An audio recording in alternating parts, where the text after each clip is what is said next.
The successful implementation of the African Continental Free Trade Area, AfCFTA, will require political will. This was observed by experts and policymakers who were in Kigali for a three-day meeting of the Intergovernmental Committee of Experts ICE, focusing on the implementation of AfCFTA. While 49 countries on the continent have signed the agreement establishing the AfCFTA, only 12 countries have so far ratified it. There must be 22 ratifications for the agreement to come into force.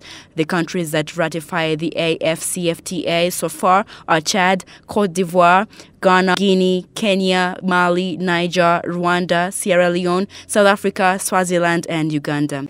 And joining us now is the Minister of Finance from Uganda, Mr. Kasaija Matthias. First of all, before we go any further, I would love to ask about this event. What do you expect to see out of this event? What are your expectations from this three-day event? From this event, I expect at least one thing, that people will realize that we need to wake up and recognize that the balkanization of Africa was a big problem in terms of our putting together as the people of Africa, but also putting us together to do business. So I expect that by the time we leave here, everybody has realized the need for us to develop this African market and the regional market. We can start as blocks. And eventually we end up as for the entire, we have a common market for the entire African continent. Okay, now one thing that has been discussed a lot in this event is the ratification of countries. And my thing is, do you think countries are not joining this movement due to the fear of what they might not benefit from it? Because there are certain countries with more resources than other countries. Do you think they have this feeling that they might... They will be swallowed. No. Yes, some countries will benefit more. No. I don't think they are. I don't think they are really worried. I think they are just either they're still doing consultations. Government, you don't just rush, you take a decision, you have people to consult. I think, to me, that's the thing. They are consulting, they are thinking about it, but now that other people have even gone ahead, including my own country, ratified, even the others will come. Outstanding issues were highlighted in the meeting, and it was noted that although progress with signings and ratifications is seen, there are several issues to be resolved before completing Phase 1 of AfCFTA negotiations on trade in goods and trade in services. AU member states need to agree on rules of origin as well as develop market access offers on trade in goods and trade in services. It was also highlighted that the second phase of the AfCFTA negotiations will be conducted on investment, intellectual property rights, competition policy, and possibly e-commerce. Business Digest got to speak with the acting director of the United Nations Economic Commission of Africa, Mr. Andrew Mould, to give us his take on this.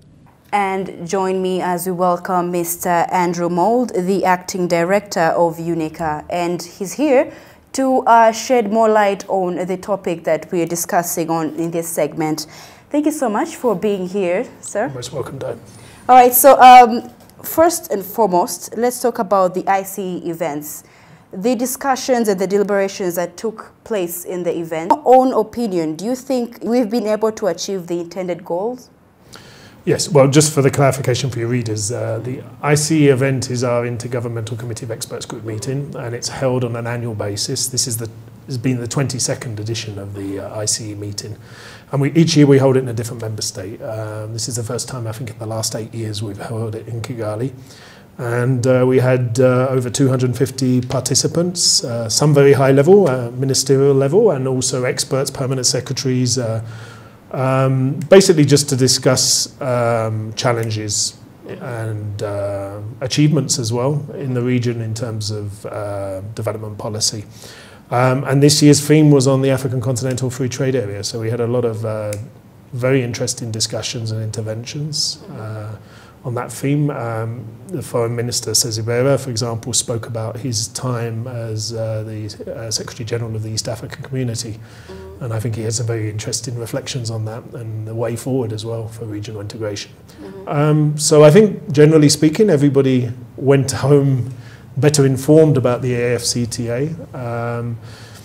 I think the next point is to move forward towards ratification and implementation. We had good news at the meeting. Uganda now has ratified as well the agreement. So we now have 3 of the 14 countries in our region. Do you know why it took them a while to join in? Well, it's not a while really. I mean, the agreement was only signed at the AU summit in March, and all these processes take some time.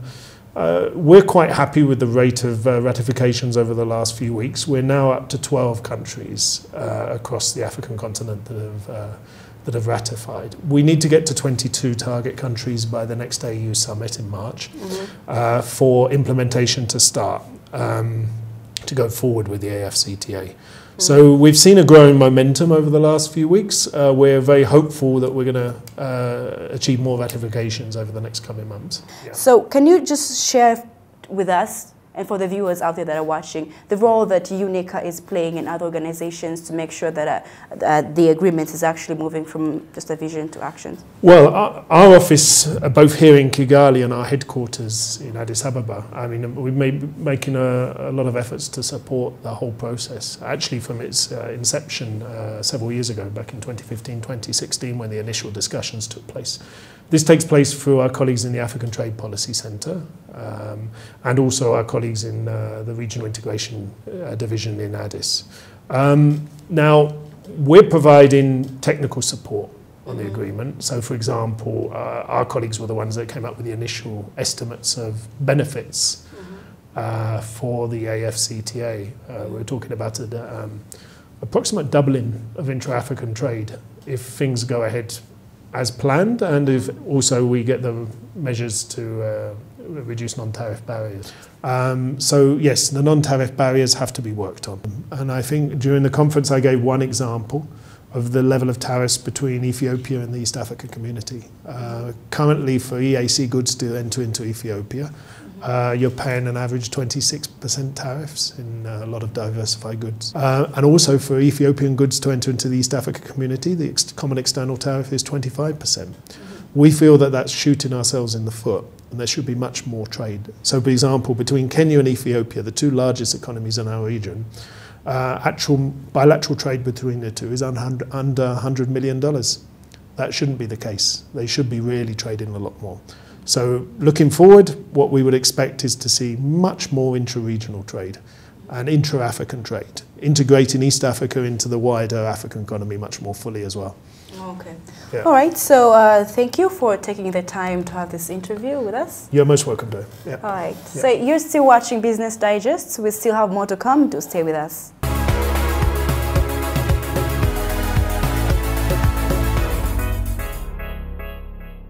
Iriza NTAKO Heritage Limited Company is a Rwandan history culture that events products and items for the craft market, and also the purpose of reminding the youth generation where it is by knowing the ancestors' life. It operates as a sole private company where majority shareholders and village women that enjoy providing weaving services. With the help of innovation, the market of the baskets is growing, and so is the number of these weaving women. The weaving baskets have also been a tourist attraction. So we are here at Umuragi Wagaseke Cooperative, a cooperative that brings women together to weave and create and also prototype life-size basket chairs. And with me is Suzanne, the founder of Iriza NTAKO Heritage, and she's here to share with us her story. So, Suzanne, let us know, what is Iriza NTAKO Heritage? What exactly do you do for the people out there that are watching and that have no clue, have no idea on what you guys do? Would you please explain to us, shed more light on what you do? NTAKO Heritage means first genuine decoration, where we are trying to duplicate design used by our ancestors, because long time ago Rwandan couldn't know how to write their story, but normally they used to promote young generation to another generation by using 60 designs. Currently we are using 35 designs because they are the one which we carried on the research, and we are still struggling, working on the remaining 25 designs such that we can promote Rwandan culture by using traditional artistic weaving skills. How progressive have your activities been? How many women have you managed to bring together to carry out these weaving activities? You have a specific number for a day as your client because we are receiving them in a peak season and we have a low season. But currently I'm working with different cooperatives. The first one is this one, Umuraja Wagaseke, which is here at Gatsiata, and another one which is located at Kayonza district, and the number who are here, they are 14, and another 6 women who are at Kayonza. Then in this month we worked the order of 200 baskets. It's what we have, and we are working on 20 original Rwandan basket chair. From there, I can't say that it's a specific number of customers I'm receiving a day, because we have changing depending on the season. So let's talk about funding. How do the weaving activities get funded? I know you work with a variety of women, and these women have to be transported. They come from different corners of the country. The transportation has to get paid for, plus also transporting the materials has to get paid for. How do you handle the funding of your business? In 2016, I won 1 million Rwandan francs. It was funding, and it was non-refunded from my institution, which was Akila Institute for Women, because I did entrepreneurship as my main course. Then when I done with my courses, I participated in a competition organized by Akila Entrepreneurship Fund. From there, I won for 1 million Rwandan francs, and it was my starting capital. But from that moment, I didn't have any idea of how I will manage to satisfy my client in case I have big order. I took initiative of going at Kinigi sector. It's where I started my business, and it is where it is registered. And from that area, I started with around 7 women whom I offered free trainings for them, such that they can know the reason why they are weaving and the reason why they can convince a customer to buy from them. Because when you try to move around here in Rwanda, even in East Africa, weaving is a huge sector. You can find it everywhere you are. But from that funding, it was the one I used to buy raw materials for them, such that it can be easy for them to get skills. And after weaving those products, I help them to sell. And you know, when you are making product, selling it, you get money and you become independent.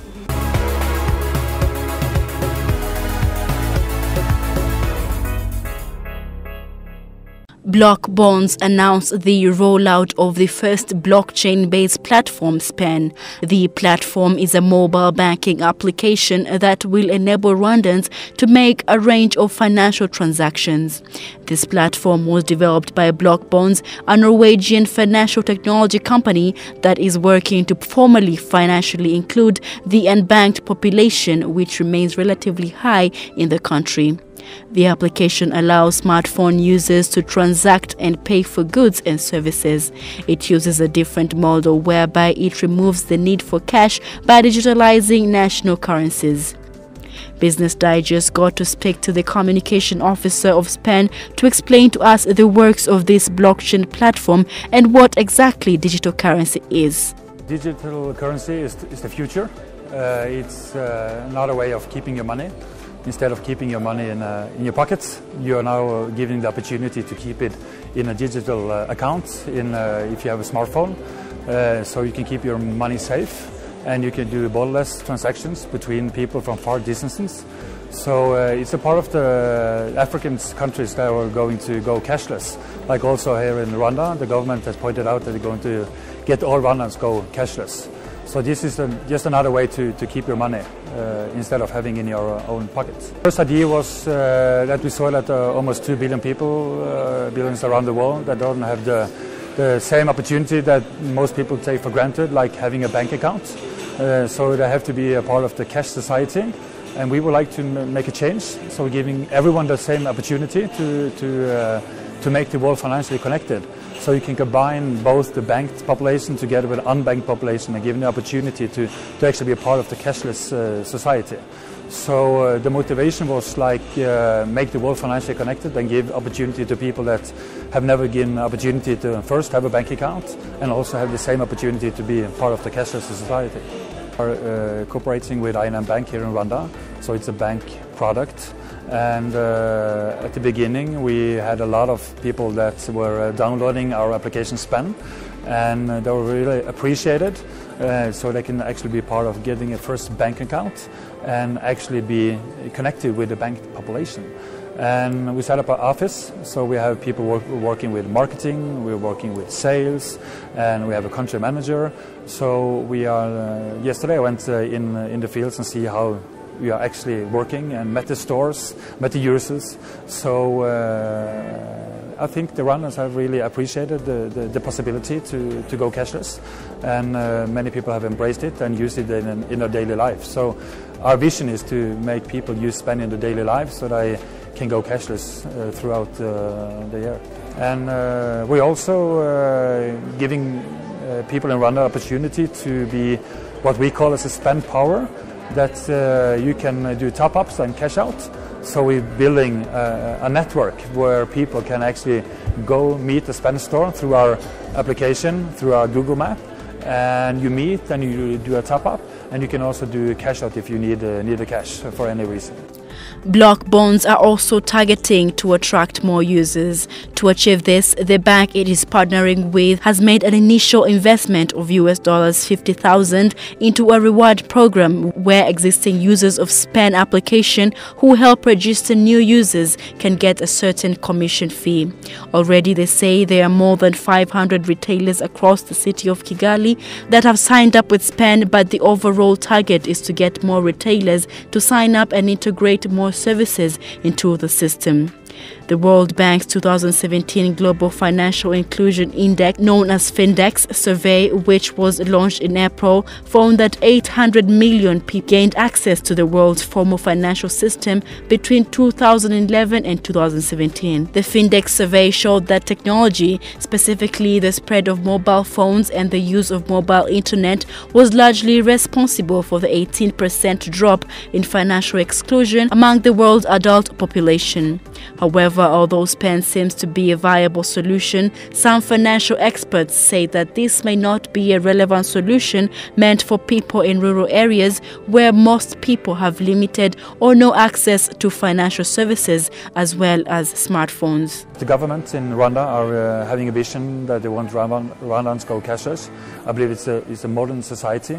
They really are bent forward. And we were so lucky that we are getting in contact with INM Bank, that is a bent-forward bank. They would like to take the position as the first mover, and so they all were really welcoming the SPENN application. So we work and we're going to launch in different countries throughout, both in Africa, in Asia, in South America, in the future. But the Rwandans were really excited by launching this kind of product, because they are now giving the opportunity to all Rwandan people to make free transactions, and that is not possible before SPENN came.